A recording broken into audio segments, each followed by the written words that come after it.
wabarakatuh. Selamat datang di channel ini kembali Bapak dan Ibu guru hebat. Kali ini kita akan menggunakan AI dalam rangka menyusun rubrik penilaian untuk asesmen formatif ataupun sumatif. Kali ini saya memiliki contoh yakni seperti ini. Dengan tujuan pembelajaran yakni siswa dapat mengaplikasikan prinsip perpajakan di Indonesia. Dengan deskripsi tugas, siswa diminta untuk melakukan penelitian dan presentasi mengenai prinsip-prinsip perpajakan yang berlaku di Indonesia. Dengan langkah-langkah, yang pertama penelitian, siswa melakukan penelitian tentang jenis pajak yang ada di Indonesia. Kemudian, siswa diminta untuk mempelajari tentang sistem penilaian mandiri pada pajak. Kemudian, siswa diminta untuk meneliti tentang peran pajak dalam pembangunan ekonomi dan sosial di Indonesia. Selanjutnya, siswa menganalisis kasus. Pilihlah salah satu kasus nyata yang menunjukkan dampak positif dari penerimaan pajak terhadap pembangunan infrastruktur. Kemudian mendiskusikan bagaimana kesadaran pajak dapat mempengaruhi kesan wajib pajak di kalangan masyarakat. Kemudian siswa melakukan presentasi singkat selama 5-10 menit berdasarkan hasil penelitian dan analisis yang telah dilakukan dengan disertai grafik tabel yang relevan. Kemudian siswa melakukan refleksi secara pribadi tentang pentingnya memahami perpajakan sebagai warga negara Indonesia. Bapak dan Ibu, AI ini nantinya akan memudahkan Bapak dan Ibu dalam menyusun rubrik penilaian. Karena dalam tugas perlu ada rubrik penilaian dalam rangka untuk mengetahui kemampuan, perkembangan peserta didik. Maka salah satu AI yang dapat membuat rubrik penilaian terhadap asesmen Bapak dan Ibu, saya ada satu AI namanya yaitu magicschool.ai. Nah, pilih yang di atas ini Bapak Ibu, kita klik. Kemudian silakan lakukan sebagai teacher, sign up for free. Silakan Bapak Ibu untuk login sebagai educator, lakukan login menggunakan akun Google Bapak dan Ibu. Kemudian di sini saya coba menggunakan akun biasa. Kemudian lanjutkan.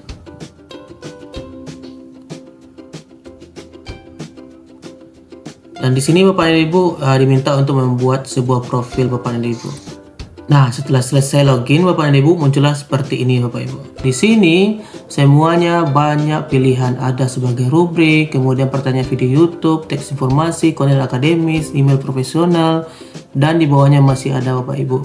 Ada rencana pembelajaran, kuis, penulisan ulang teks, komentar laporan nilai, prata, dan banyak lain laginya Bapak dan Ibu yang AI ini dapat memudahkan Bapak Ibu dalam proses belajar dan mengajar. Nah, Bapak dan Ibu, apabila tampilan ini menggunakan bahasa Inggris, silakan Bapak Ibu untuk klik titik 3 di atas ini, kemudian pilih translate, pilih bahasa Indonesia. Nah, nanti Bapak dan Ibu akan muncul dalam bahasa Indonesia. Di sini saya akan mencontohkan terlebih dahulu untuk generator rubriknya. Bapak dan Ibu nanti akan muncul seperti ini. Kemudian pilih tingkatan kelas yang mau Bapak Ibu ajar. Kalau saya misalkan di kelas 12, kemudian skala poinnya itu ada 7. Ada 3, 4, 5, 6, 7. Skala poin ini ada skala 1, misalkan belum tercapai, 2, cukup tercapai, segala macamnya Bapak Ibu. Nah, di sini saya cobakan untuk memilih 3. Nah, di sini isi tujuan pembelajaran Bapak Ibu. Misalkan kita ambil ini. Tujuan pembelajaran kita, siswa dapat mengaplikasikan prinsip pengajaran perpajakan di Indonesia. Kita copy paste saja. Kemudian masukkan deskripsi tugas Bapak dan Ibu di sini.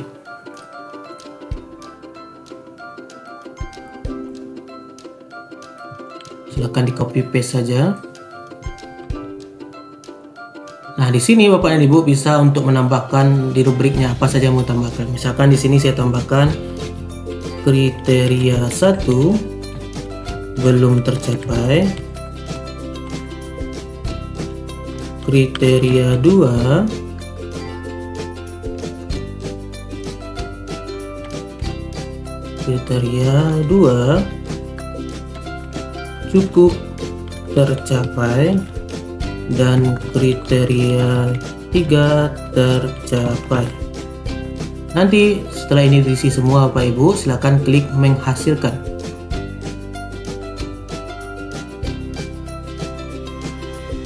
Biarkan AI-nya bekerja Bapak Ibu untuk rubrik penilaiannya.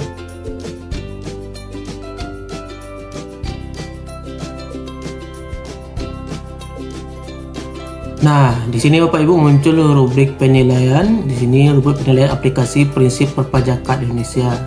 Bisa dilihat di sini ada aspek penilaian belum tercapai, cukup tercapai, tercapai. Ada aspek penilaian pajak, analisis kasus, presentasi, refleksi, kualitas dan preferensi. Tetapi Bapak Ibu, saya ingat kembali bahwasannya dalam menggunakan AI ini Bapak Ibu terlebih dahulu untuk membaca dan melihat apakah sudah benar atau tidak adanya miskonsepsi di sini Bapak Ibu. Maka dari itu saya ingat kembali untuk membacanya terlebih dahulu, kemudian baru nanti Bapak Ibu gunakan. Di sini Bapak Ibu bisa untuk mengcopy, untuk bisa disalinkan dan ditempel. Misalkan di sini saya buat di sini dan saya tempel. Nah, ini dia untuk rubrik penilaian Bapak Ibu. Bapak Ibu bisa mengubah tabelnya kalau misalkan nggak suka dengan tabel seperti ini. Misalkan menggunakan tabel seperti ini, nah, misalkan, atau tabel seperti ini, atau tabel seperti ini. Tapi Bapak dan Ibu diharapkan untuk membaca terlebih dahulu rubrik penilaian ini agar tidak adanya miskonsepsi ataupun rubrik penilaian salah. Sekian video hari ini untuk AI dalam membuat rubrik penilaian. Terima kasih yang telah menonton. Jika Bapak Ibu merasa bermanfaat video ini, boleh di like, kemudian di share ataupun di subscribe channel ini. Terima kasih. Salam guru hebat Indonesia. Assalamualaikum warahmatullahi wabarakatuh.